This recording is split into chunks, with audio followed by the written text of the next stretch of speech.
Bonjour, je suis Eric Leroy d'Olympus Passion, ambassadeur Olympus.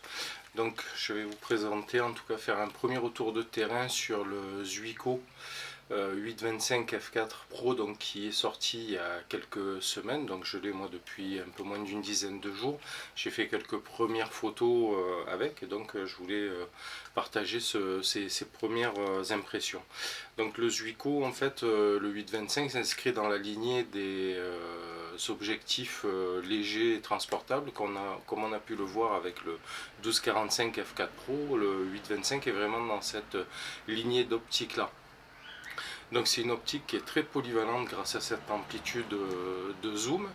Bien sûr, comme toutes les optiques pro, il a bénéficié de soins particuliers en termes de tropicalisation, parce qu'il y a une norme IPX1 dont il bénéficie.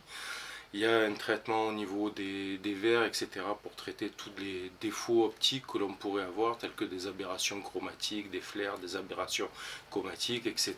Donc voilà, au niveau qualité d'image, il n'y a pas de problème dessus. Il y a un très bon piqué dès la pleine ouverture du centre jusque sur les bords. Ça va donc déjà donner une bonne indication.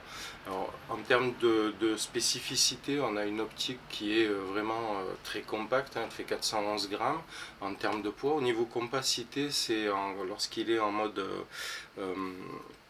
inopérable, en fait, il est bloqué en position ici pliée, un peu à l'image du 9-18, et pour le rendre utilisable, il va falloir le débloquer. Vous voyez, il y a un point ici, donc je le débloque. Voilà, là il y a le petit clic et là il est sur 8 mm, et lorsque je passe à 25 mm, il se réduit un tout petit peu en termes de longueur. Donc ce qui fait que par rapport à un 7-14, on va avoir un encombrement, un diamètre, une longueur en tout cas qui est à peu près similaire.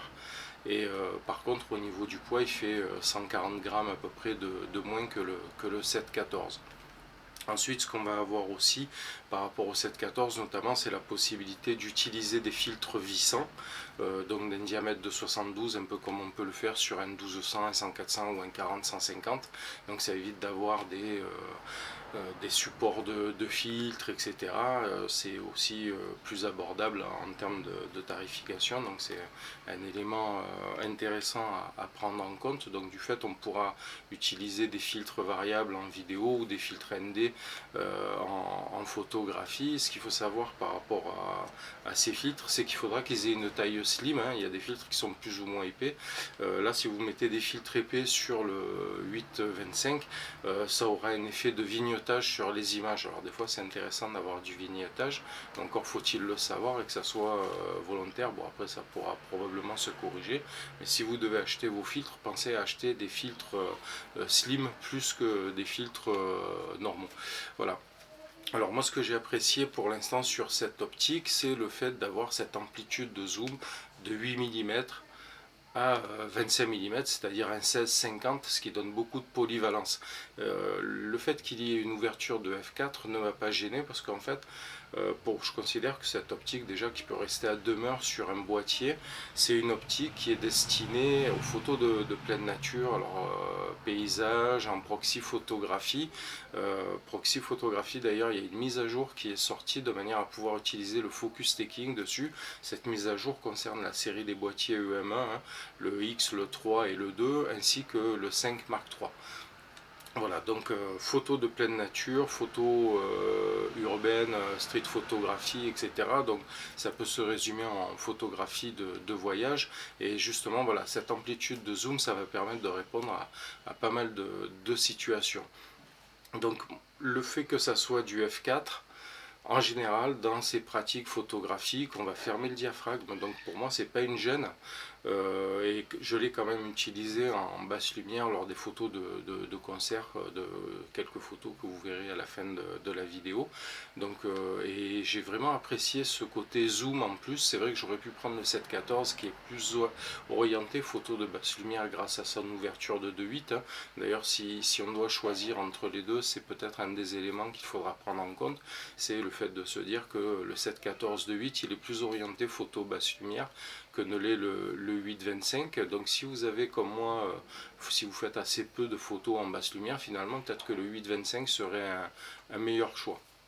Voilà, donc je l'ai quand même utilisé en concert et c'est vrai que j'ai apprécié le fait de pouvoir zoomer à 50 mm et finalement je me suis interrogé sur le fait de me dire est-ce que j'aurais préféré avoir une ouverture plus grande mais avec un zoom un peu plus court. Et finalement, je pense, alors je me trompe peut-être, je changerai peut-être d'avis au fil des jours et à force de l'utiliser, mais en attendant, il me semble que je préférerais ce surplus de zoom à une grande ouverture. Voilà, c'est mon avis personnel par rapport à ma pratique photographique. Bien sûr, il faut voir en fonction de ce que l'on fait soi et pas en fonction de ce que je fais, mais moi c'est mon retour de terrain. La caractéristique qu'il y a, c'est la distance de mise au point qui est très courte, qui est de 23 cm. 23 cm en partant du capteur, non pas de la lentille avant. Donc le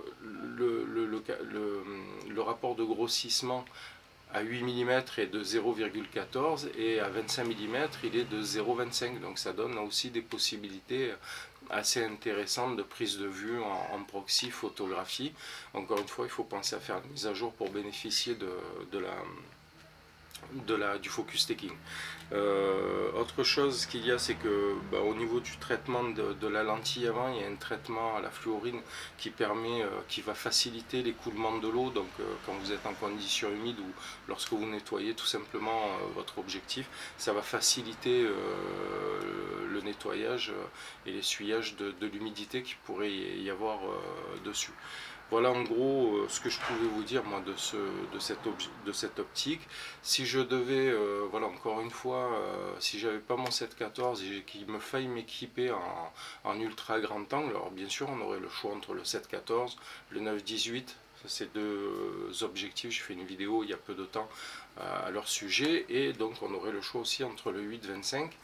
Hormis la question du budget, je pense que je prendrais le 8-25 pour cette amplitude de zoom. L'écart entre 7 mm et 8 mm, c'est-à-dire entre les 7 mm du 7.14 et le 8 mm du 8.25, c'est vraiment pas grand chose. Par contre, on voit que sur l'extrémité du zoom, c'est-à-dire entre 14 et 25, il y a pour ainsi dire quasiment le double de zoom, et ça pour moi ça compte pas mal. Voilà ce que je voulais vous dire. En attendant, je vous souhaite de faire de belles photos et de bonnes vacances, et puis je vous invite aussi à participer au festival de la photo à Carcès qui se déroulera le 4 et le 5 septembre. En invité d'honneur, il y aura Olivier Foigny avec tout un tas de possibilités d'essayer le matériel Olympus, et notamment il y aura toutes les nouveautés en essai libre. Vous aurez la possibilité de participer à des ateliers pour mieux maîtriser vos boîtiers sur les différentes fonctions, etc. Il y a bien sûr des expositions photos.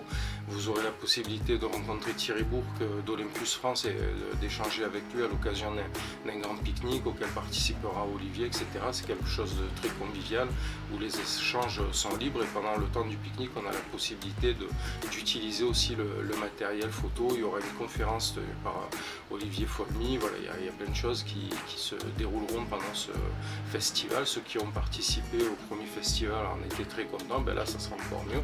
Voilà, donc je vous invite à ce festival, donc j'espère vous y rencontrer.